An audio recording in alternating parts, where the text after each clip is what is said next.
Déjeme saludar para hablar de este y otros temas a un hombre que admiramos y respetamos, un escritor que deja la víbora chillando con su nuevo libro. Francisco Cruz, autor de García Luna, El Señor de la Guerra, El Señor de la Muerte, y le agradezco mucho que nos acompañe para hablar sin censura de lo que se ha vivido en esta audiencia y ojalá que estos diálogos continúen constantemente en este espacio libre como el viento. Querido Francisco, te mando un abrazo. ¿Cómo estás? Buenas tardes. Vicente, ¿cómo te va? Buenas tardes. Pues ya viste esto que está pasando hoy, que a mí de pronto me parece que vivimos en un circo de tres pistas. No sabemos refieres? para dónde mirar. Y yo, por ejemplo, ahora que hablas de la Suprema Corte y del ministro o ministro en retiro, Medina Mora, me da la impresión de que todo el Poder Judicial mexicano es una bomba de tiempo a punto de estallar que muestra el lado perverso de la política mexicana, en la que nadie sabe nada y los tribunales, la Suprema Corte como el Tribunal Electoral del Poder Superior de la Federación, se convierten en una especie, en una mafia amorfa de odios, pero también de engendros políticos que responden a intereses partidistas concretos.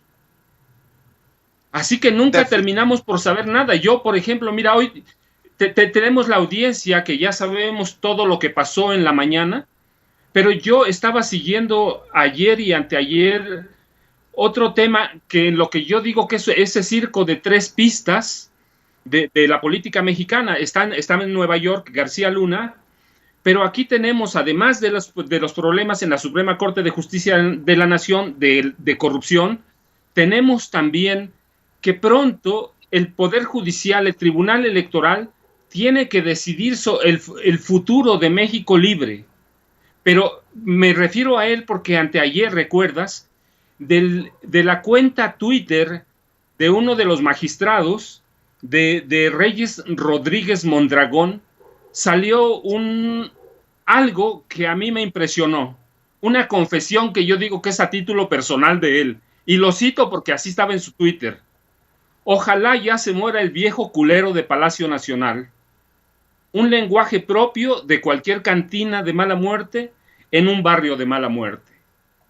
Y a mí me da esa impresión de que el Poder Judicial mexicano, y en este caso incluyo a la Fiscalía, hacen un trabajo lento de algo que sabemos, de algo que protegen, de algo que están cuidando, de intereses muy oscuros que no sabemos a dónde van, o bien tratan de proteger al viejo sistema. De la Suprema Corte de Justicia, la verdad es que no me impresiona.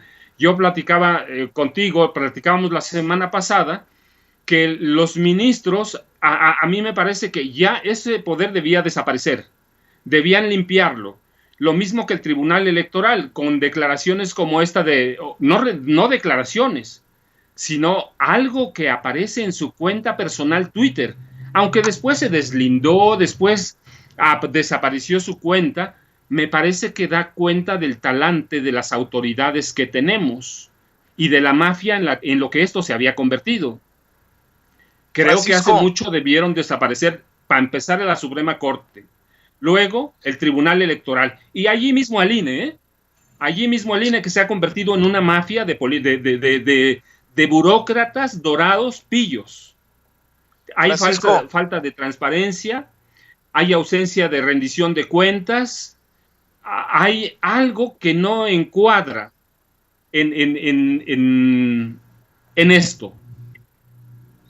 A ver, Francisco, solo porque también se mencionó en la audiencia de Genaro García Luna que había actuado con cómplices, que con por lo menos 5 cómplices. A ver, yo pregunto, ¿jugaría algún papel Genaro García Luna en, ya no sé si hasta en México Libre, de Margarita Zavala y Felipe Calderón, en la campaña de Margarita Zavala, la campaña presidencial, aquella en la que iba como independiente. Genaro García Luna de plano dejó de ser así el que jugaba gocha a las escondidas con Felipe Calderón en Los Pinos y de pronto se desmarcó de la familia y se convirtió en un perfecto extraño, o siguió siendo cómplice, siguió siendo amigo de los Calderón Zavala. ¿Qué es lo que sabes del juego de Genaro García Luna, un hombre tan poderoso para las aspiraciones políticas de este matrimonio y que hoy nos tiene ante esta decisión del Tribunal sobre México Libre, Francisco? Bueno, mira, yo te lo digo porque así lo sé, porque tengo testimonios de ellos. García Luna fue fundamental en la campaña presidencial de Margarita Zavala. Él fue parte de la organización de inteligencia de la campaña, que ya sabemos que fracasó, porque bueno, Margarita nunca ha participado en una elección. Todos eran cargos de partido.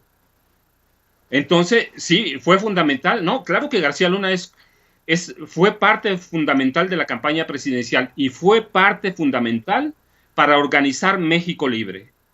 Hasta antes de que cayera preso, él se encargaba de toda la inteligencia de México Libre para hacerlo partido. García Luna estaba convencido que Margarita lo iba a regresar a ser el hombre fuerte de la inteligencia de este país. Así que hoy el futuro de Margarita, como de Felipe, se pende de un hilo o de una cuerda muy delgada en los trapecios de la política judicial de Estados Unidos. Yo no tengo una duda, porque además los testimonios así son, que él iba a ser y era parte fundamental de México Libre. Cuando cae preso en diciembre, se rompen todos los vínculos. Tengo información de que destruyen todas las encuestas y todo lo que él había elaborado para deslindarse, para quedar libres de García Luna. Pero Margarita fue una de las grandes protectoras de García Luna, no solo Felipe. Margarita Esther Zavala Gómez del Campo.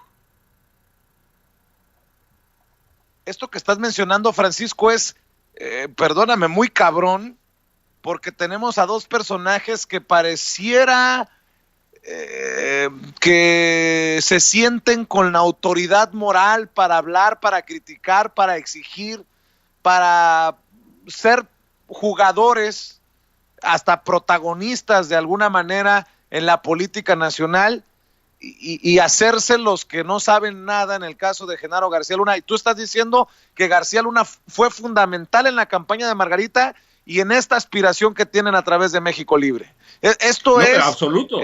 Absoluto, esto es fuerte. Yo tengo los testimonios de exagentes de inteligencia que García Luna estaba metido en la campaña abiertamente, en la presidencial, y fracasó por Margarita, que no es una mujer tan dulce como parece, es una mujer oscura, es una mujer siniestra. Recuerda cuando fue diputada, ella fue la primera que ocultó sus recursos.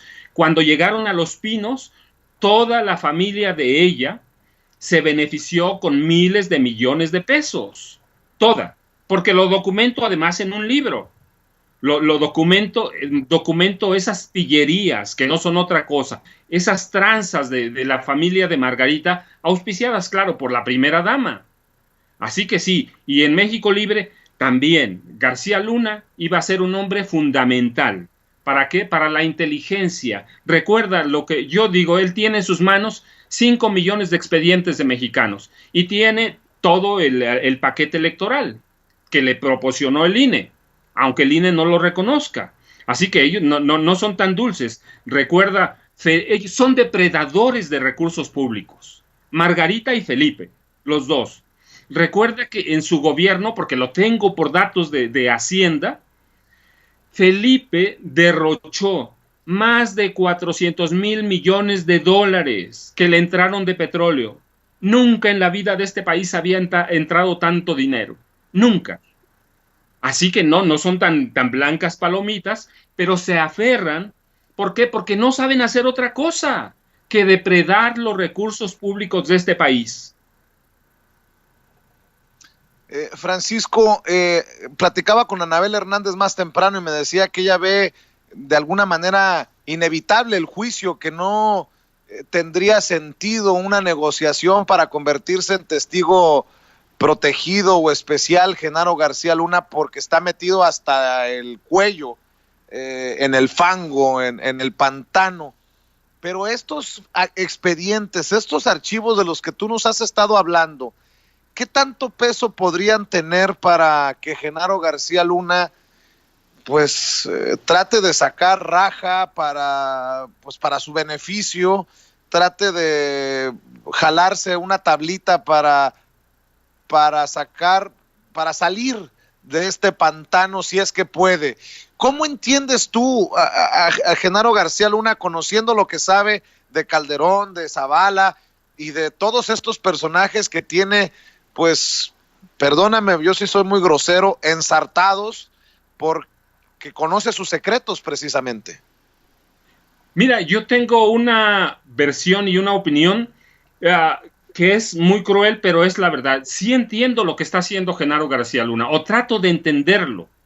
Cuando él fue secretario de Seguridad, cuando fue titular de la AFI, aplicó la omertá o la ley del silencio de la mafia.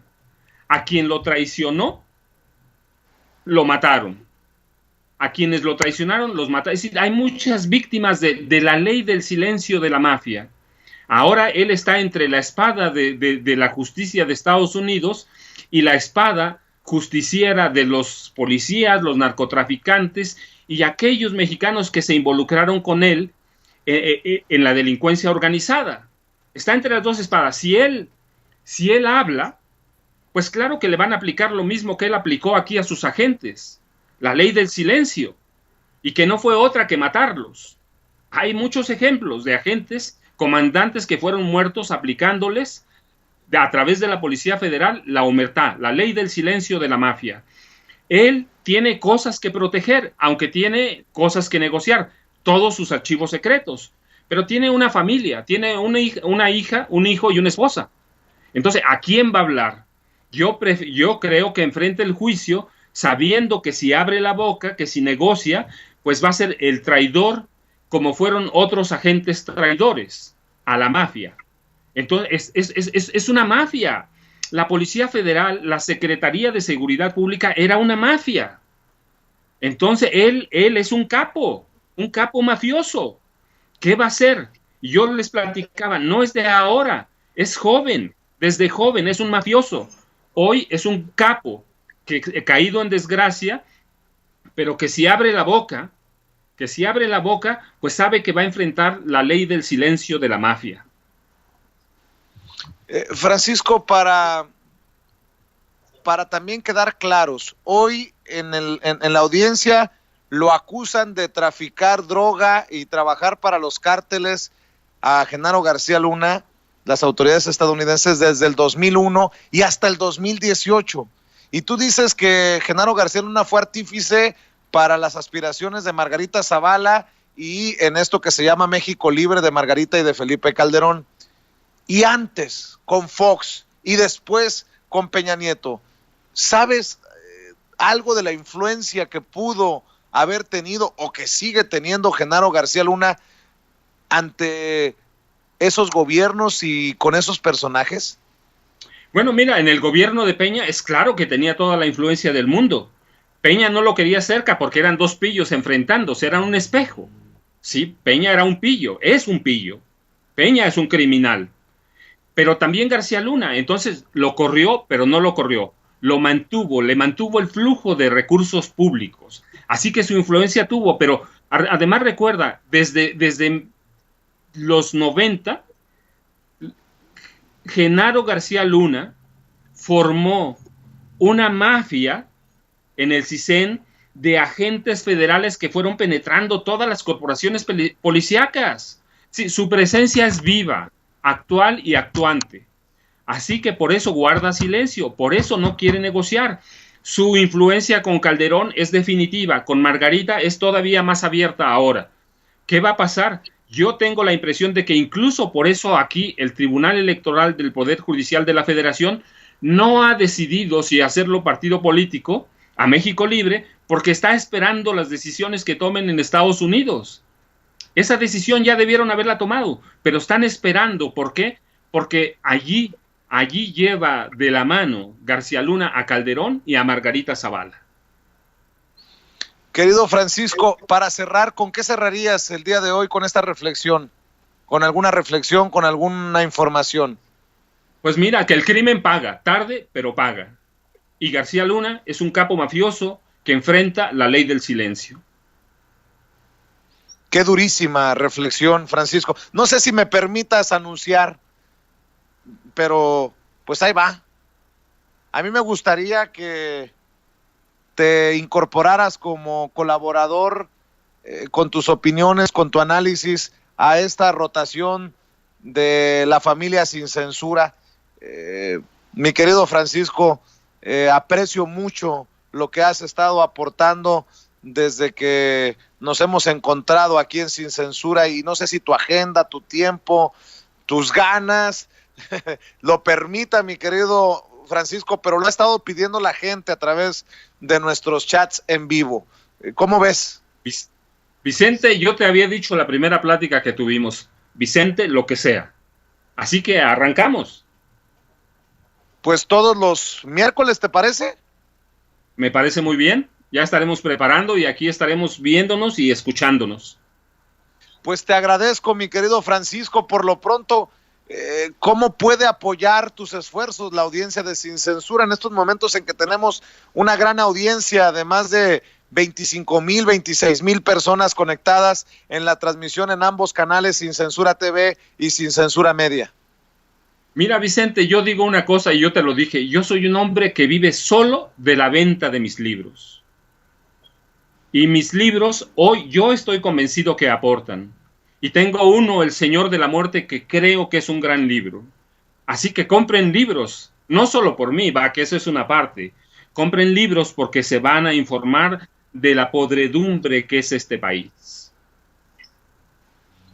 O de los que nos gobernaron, porque yo sigo pensando que esta patria es tan, pero tan digna, tan, pero tan rica, que estos hijos de la chingada no se lo han terminado, mi querido Paco Cruz.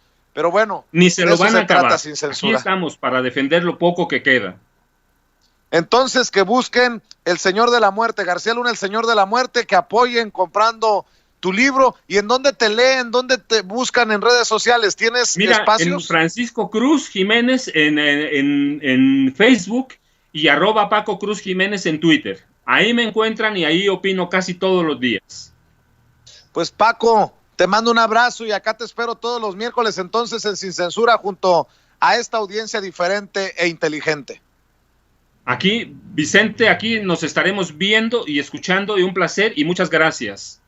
Un abrazo, Paco. Es Francisco Cruz, escritor, autor de García Luna, El Señor de la Muerte, quien ya dijo que sí y se suma a nuestra rotación de colaboradores. Búsquelo aquí los miércoles. Y para nosotros, mi querido Toño, es un honor ir formando una de las rotaciones de colaboradores más sólida de los medios de comunicación. Y no lo digo porque yo sea el director de este espacio Sin Censura. Ya quisieran muchos tener esta rotación, mi querido Toño.